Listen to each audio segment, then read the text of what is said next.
6 presidentes de comunidades autónomas se reúnen en Zaragoza dentro de poco más de 2 horas para analizar, entre otros asuntos, la reforma de la financiación autonómica. Son Aragón, Asturias, Galicia, Castilla y León, La Rioja y Castilla-La Mancha. Tienen en común la lucha contra la despoblación.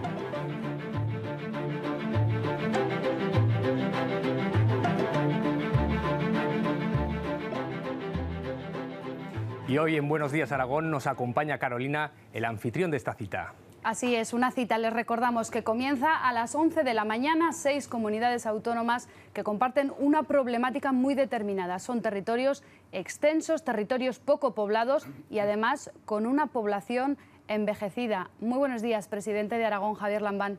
Buenos días. En esta cita, ¿cómo se va a conseguir luchar contra la despoblación? ¿Qué medidas concretas son necesarias?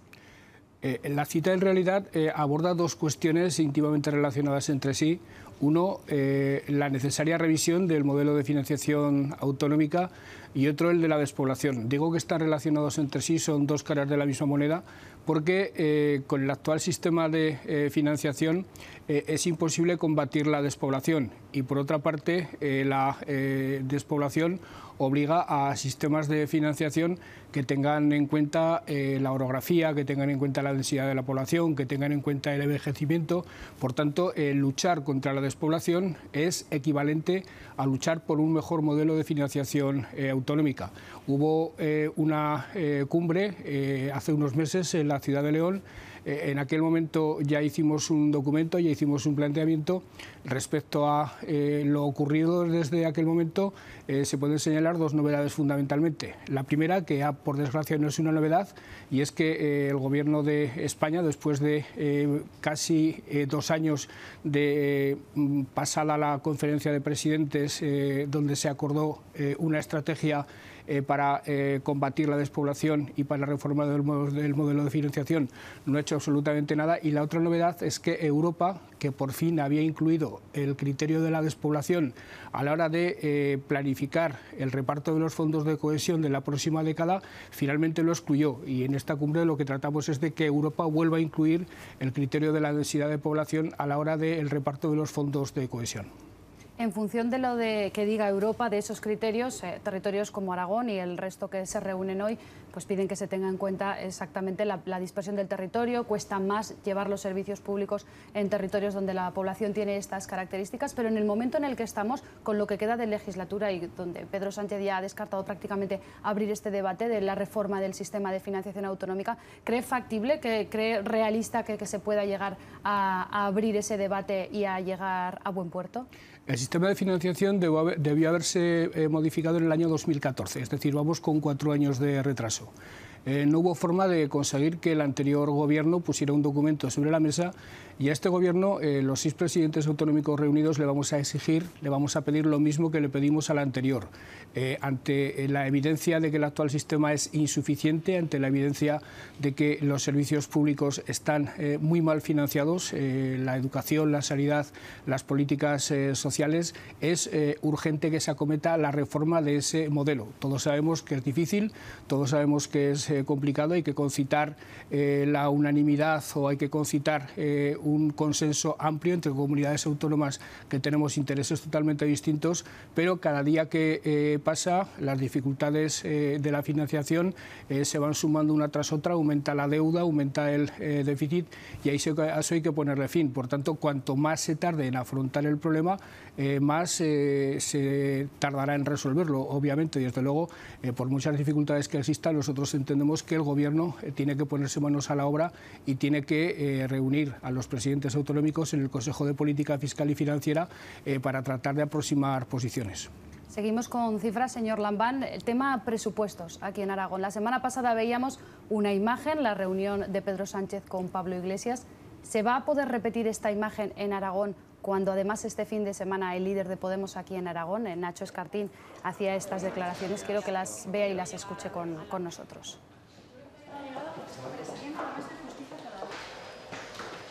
El pasado jueves se concretó en el Pleno de las Cortes de Aragón la traición de Lambán a su electorado, a los aragoneses y también a los socios de su investidura, a Izquierda Unida, a Chunta y a Podemos, con el pacto con las derechas del impuesto a las herencias. Esto es grave. Se refería Nacho Escartín al impuesto de sucesiones, aprobado en este primer pleno que hubo jueves y viernes la semana pasada, este primer pleno del nuevo curso político. ¿Tiene claro el presidente de Aragón que quiere negociar estas cuentas de 2019 con la izquierda? ¿Qué es lo que le pide, esa claridad que le pide Podemos en Aragón?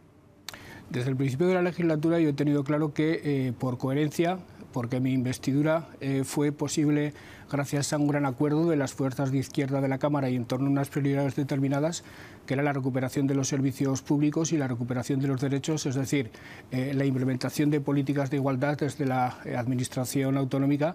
Yo he tenido claro que los presupuestos los tenía que ir pactando año tras año con las fuerzas de la izquierda. Lo tuve claro en el 16, en el 17 y en el 18 y lo sigo teniendo absolutamente claro en el 19. Para mí no ha cambiado en modo alguno ese imperativo. Yo creo que los políticos tenemos que ser coherentes con los mandatos electorales y sobre todo con los pactos que adquirimos entre nosotros y por tanto yo no tengo en mi cabeza otra idea, otra posibilidad que hacer unos presupuestos del año 2019 que puedan seguir siendo expansivos en lo que al gasto social se refiere en un gran pacto con la izquierda. En el asunto de sucesiones creo que quienes están profundamente equivocados son los grupos de la izquierda que no han querido reconocer una evidencia, y es que en Aragón se estaba pagando por heredar mucho más que en el resto de España. Eso era una injusticia. No estamos hablando de progresividad fiscal ni nada por el estilo, estamos hablando de una cuestión de justicia. Yo quiero que quien tiene recursos, quien tiene patrimonio pague, pero lo que no quiero es que en Aragón se pague más que en el resto de las autonomías, ni los ricos, ni los medianos, ni los pobres. En Aragón se tiene que tributar, se tiene que pagar lo mismo que en el resto de las autonomías, toda vez que estamos en un espacio fiscal único que es España, y toda vez que, en caso de que se produzcan disfunciones fiscales, se pueden producir casos de deslocalización de actividad, de domicilios sociales, fiscales, etcétera, etcétera, que en modo alguno convienen al interés general de la comunidad. Esa tensión creada, digamos, entre el Gobierno y el Partido Socialista viene a colación del nuevo impuesto de sucesiones que consiguió aprobar con el centro-derecha, con Partido Popular, con Partido Aragonés y con Ciudadanos. El Partido Popular decía este fin de semana que está abierto a mantener negociaciones en más asuntos con su Gobierno, pero digamos que matizaba un poco. Escuchamos al presidente del Partido Popular en Aragón, a Luis María Beamonte. Allá donde el Gobierno ha entendido que podíamos buscar acuerdos y que podía haber una base de acuerdos, pues ha existido. Y ahí está el último ejemplo con la ley de sucesiones.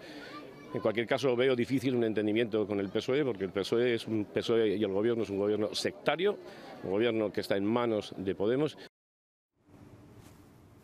¿Qué le parece estas declaraciones del líder del Partido Popular en Aragón? Bueno, según qué día el Partido Popular nos acusa a nosotros de estar en manos de Podemos y según qué día acusan a Podemos de ser títeres del Partido Socialista. Forma parte de un estilo de oposición que yo respeto pero que no comparto. En cualquier caso, cada cual es dueño de sus palabras, dueño de sus acciones, dueño de sus decisiones. Yo al líder del Partido Popular le he ofrecido siempre posibilidades de acuerdo, pero la verdad es que el líder del Partido Popular no entiende la política en términos de acuerdo. De hecho, el gran acuerdo para la reforma de sucesiones es un acuerdo que se produce fundamentalmente entre el Partido Socialista y Ciudadanos y es un acuerdo al que al final el Partido Popular va prácticamente arrastrado por las circunstancias. Retomamos las relaciones entre el Gobierno y Podemos. ¿En qué punto está la negociación sobre el impuesto de contaminación de las aguas, sobre el ICA? ¿Hay una fecha? Porque el presidente dio la fecha del 25 de septiembre, que es cuando va a tener lugar el debate de Estado de la Comunidad, como fecha tope para que Podemos se sumara a esa negociación. Pero se ha producido ya la llamada, ¿tienen una fecha para sentarse a concretar el ICA? El impuesto de contaminación de las aguas es un impuesto que, en mi opinión, tal como está sustancialmente bien planteado. Lo que ocurre es que en la negociación del presupuesto del 19 Podemos nos planteó una revisión de ese impuesto para perfeccionarlo, para mejorarlo. Nosotros accedimos a estudiar esa posible mejora, ese posible perfeccionamiento. Podemos nos planteó la posibilidad de estudiar algunos estudios, algunos datos que ellos tenían procedentes de la RAPA, procedentes de algún profesor universitario, y nosotros hemos estudiado esos datos, hemos estudiado esas aportaciones hace ya tiempo que a Podemos le hicimos llegar una propuesta para negociar este impuesto, pero me da la impresión de que Podemos no tiene prisa por negociar este impuesto o quizá hay alguna otra institución que le está frenando en su deseo de modificar este impuesto. Nosotros hace ya 5 o 6 meses que vamos detrás de Podemos para negociar el impuesto de la contaminación de las aguas.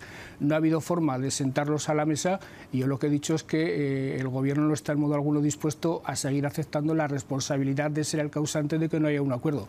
Por tanto, si Podemos se empecina en seguir no negociando o se empecina en no sentarse a la mesa, lo que haremos nosotros será salvar nuestra responsabilidad presentando una propuesta de reforma del impuesto. Hay una crisis de gobierno en el Ayuntamiento de Huesca. ¿Cree que Luis Felipe va a poder gobernar lo que resta de legislatura en minoría? ¿Cree que va a poder sacar adelante los proyectos que quedan pendientes? El alcalde de Huesca es un hombre fundamentalmente dialogante. Yo respeto la decisión que ha adoptado, como no puede ser de otra forma. En el Partido Socialista somos siempre muy respetuosos con las decisiones de nuestros alcaldes, que son gente por lo demás cargada de sensatez y de sentido común, y estoy convencido de que podrá llegar al final del mandato municipal cumpliendo sus compromisos electorales, cumpliendo sus acuerdos, y estoy seguro que incluso, como él mismo dice, los puede conseguir hasta con esta fuerza política con la que acaba de romper el pacto de gobierno que tenía. Un reto que tiene el Ayuntamiento de Huesca, todos los ayuntamientos y todas las administraciones, es acabar con el paro. Hemos conocido en el mes de agosto los resultados. No es un buen resultado, es malo, aunque el dato interanual es bueno. ¿Cómo cree que se puede mejorar esos datos de paro?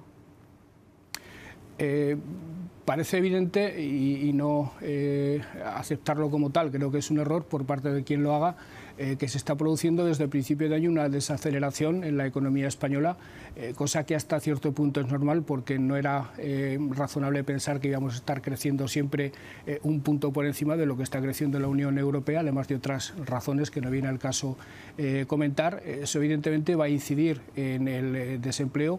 En el caso de Aragón yo creo que podemos estar razonablemente satisfechos, porque a pesar de que el dato de agosto no fue un buen dato, el dato interanual es un buen dato, el dato de la legislatura es un excelente dato. Y además tenemos motivos para pensar que, tal como van a evolucionar algunos sectores de nuestra economía, la agroalimentación y las renovables fundamentalmente, además de la logística, tenemos motivos para pensar que en los próximos 2, 3, 4, 5 años el paro va a evolucionar en Aragón mucho mejor que en el resto de España. La logística, además, un puntal importante en la economía aragonesa, con el mercado asiático, que también se está intentando consolidar desde Aragón. La logística con posibles implantaciones que se podrían producir en los próximos meses. La logística que hemos de reforzar fundamentalmente con la mejora de la potencialidad que en ese sentido tiene nuestra comunidad. Por eso trabajamos con tanto ímpetu en el eje cantábrico mediterráneo, que creo que va por buen camino. La logística con FP y con I+D+I incorporada. La logística, en definitiva, como motor del resto de los sectores de la economía, porque si la agroalimentación tiene grandes posibilidades en Aragón, es, entre otras cosas, por la capacidad de exportación que tiene nuestra comunidad. De este y otros temas seguro que quieren hablar también. Las dos personas que nos acompañan hoy, que van a estar a lo largo de la temporada en diferentes entrevistas, son los directores de Heraldo de Aragón. Miquel Iturbe, ¿qué tal? Buenos días. ¿Qué tal? Buenos días. Y Nicolás Espada, director del Periódico de Aragón. Hola, buenos días. Seguro que queréis preguntarle muchas más cosas al presidente. Sí, presidente, ¿qué tal? Buenos días. Buenos días.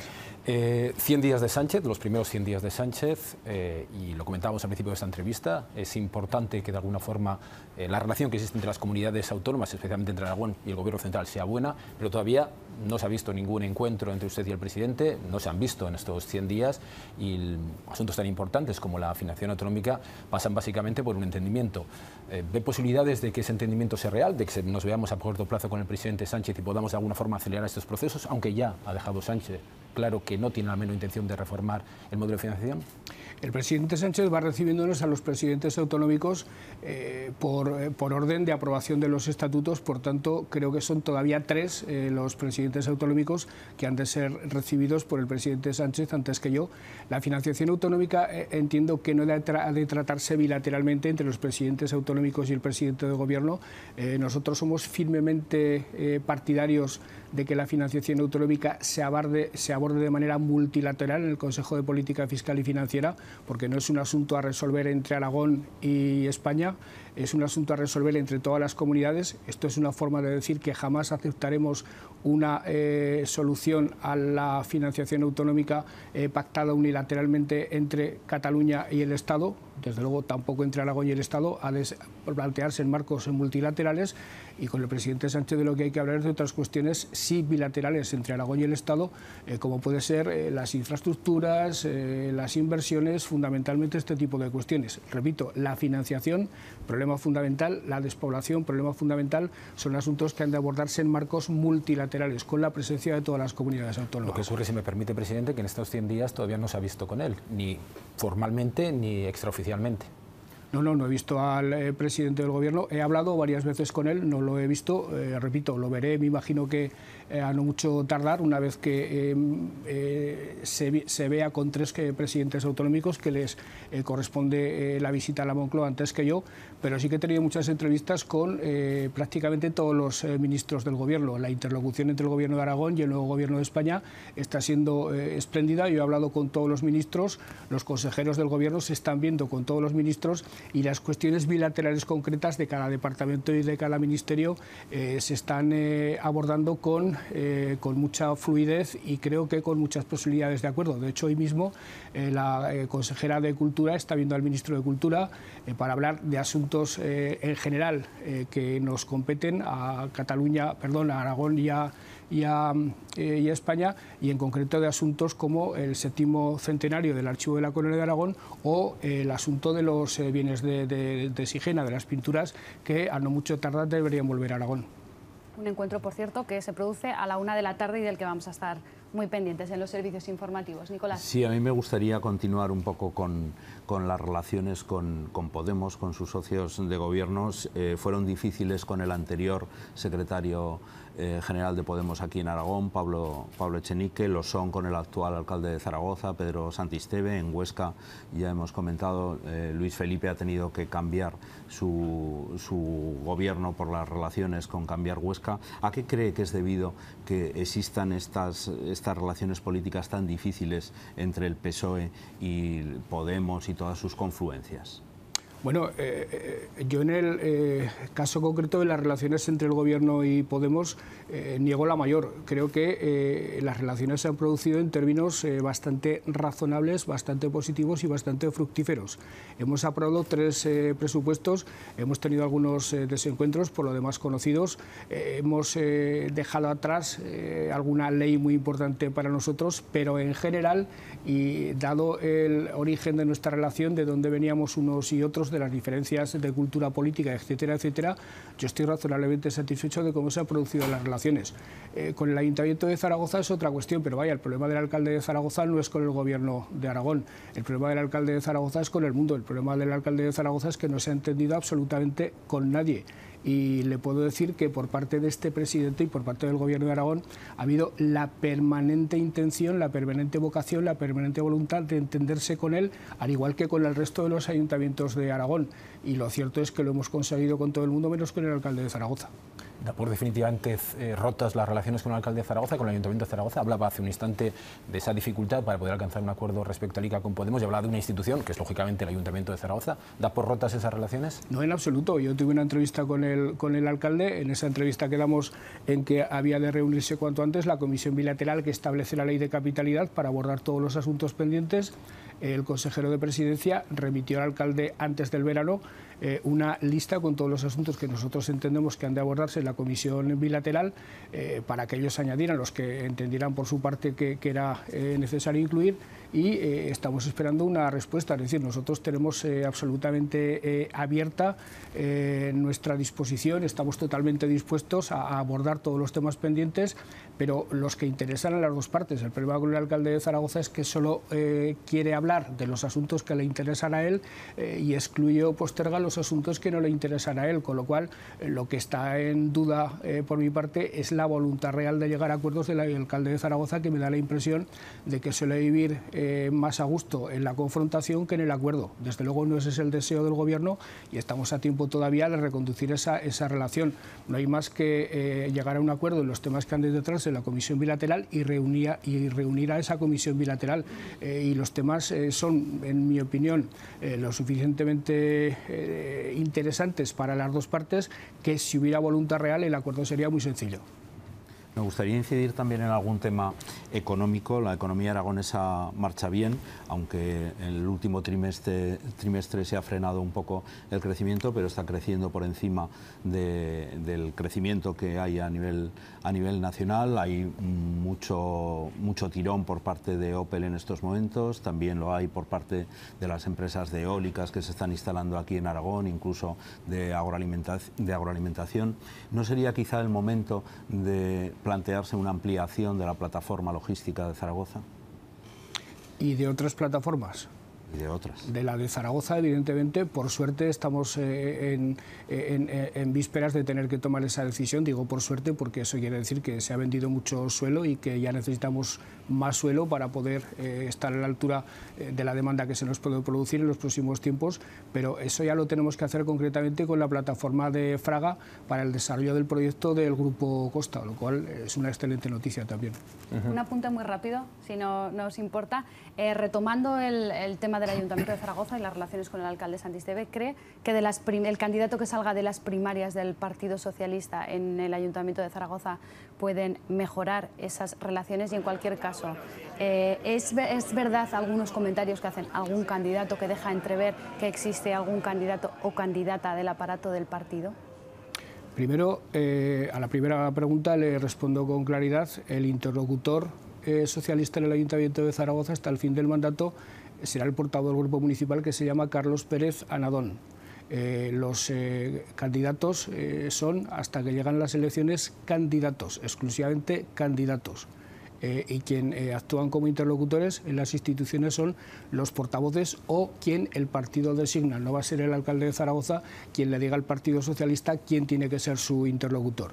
En cuanto a la existencia de candidatos o no candidatos del aparato, es obvio que todo el mundo tiene sus preferencias. Yo tengo las mías, aunque no tengo que votar porque yo pertenezco a una agrupación que no es la de Zaragoza, por tanto yo no voy a votar en esas primarias, pero es también bastante obvio para cualquiera que conozca interiormente el partido que todos son candidatos del aparato porque todos cuentan con apoyos de unas agrupaciones u otras. Hay una candidata que es secretaria general de una agrupación, otro candidato que fue secretario general de otra agrupación hasta hace poco, una candidata que no es secretaria de ninguna agrupación, es decir, todo el mundo tiene apoyos de determinadas partes del aparato. Por tanto, ese debate es absolutamente falso, o alguien lo intenta falsear por introducir elementos de confusión.